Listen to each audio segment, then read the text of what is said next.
Welcome back, everybody, to another big day here in American politics.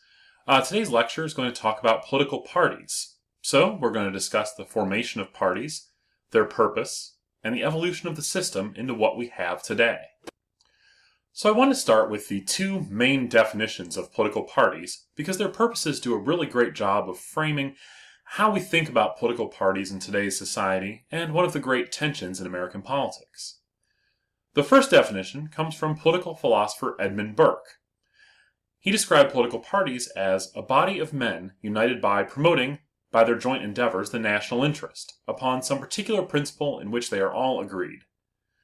Basically what that means in modern English is that a bunch of like-minded people get together and try to promote their political beliefs, and that becomes a political party. The second definition comes from a relatively modern political scientist, Anthony Downs, or Tony, as I like to call him. Downs thought of political parties as a team of men seeking to control the governing apparatus by gaining office in a duly constituted election. Basically, here the goal is to win rather than be pure of ideology. Think about how these two definitions are in tension today and where we see them. The clearest example is what we see in the Tea Party versus mainstream Republicans. The Tea Party is a group of ideologically conservative people who share very similar beliefs and positions on major issues. However, those positions are not necessarily in touch with the median voter or the American electorate. This is very much Edmund Burke's definition of a political party. On the other side, we have the mainstream Republican Party, which is more diverse and somewhat more tolerant of differing opinions, but tends to run candidates closer to the center, who are more appealing to voters. But which is more important, winning or electing candidates that share your ideological view? There is no right answer to that question, but we'll talk about ways to think about this throughout this lecture and the rest of the class. It's important to note, though, that the parties were merely theoretical constructs created by people. We talked about the dangers of factions in the last section, so this is what's going on here. But nowhere in the Constitution does it mention political parties. I have them described as the Constitution's unwanted offspring here.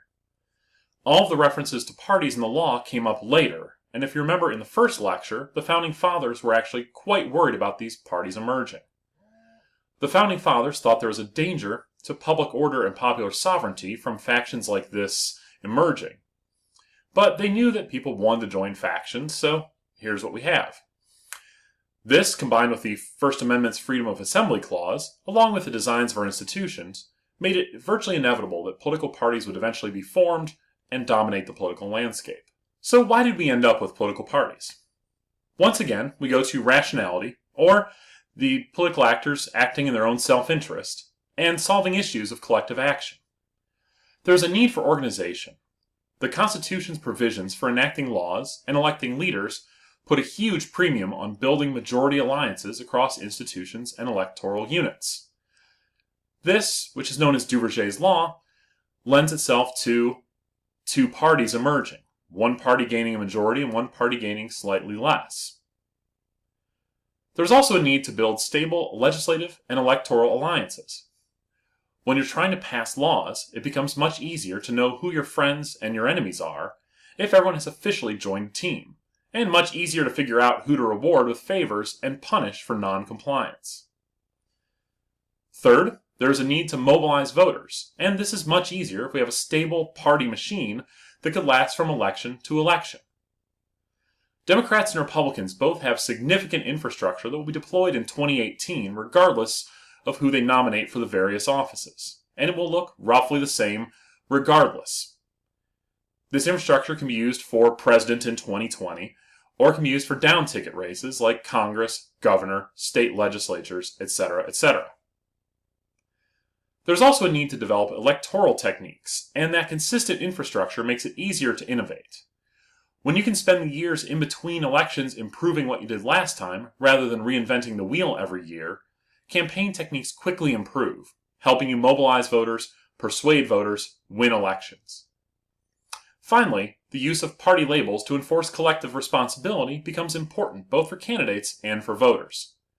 When things are going badly, it's virtually impossible to figure out who is individually to blame, especially in a large institution like the United States Congress. how much responsibility does your representative deserve for, what we think about for the goodness or badness of the economy right now? It's virtually impossible to say. But if we think about it in terms of which party is to blame, Democrats or Republicans, it becomes much easier. We know who controls Congress right now. We know which party the president's a part of. So we can begin to judge that way. Makes it much easier for voters to decide.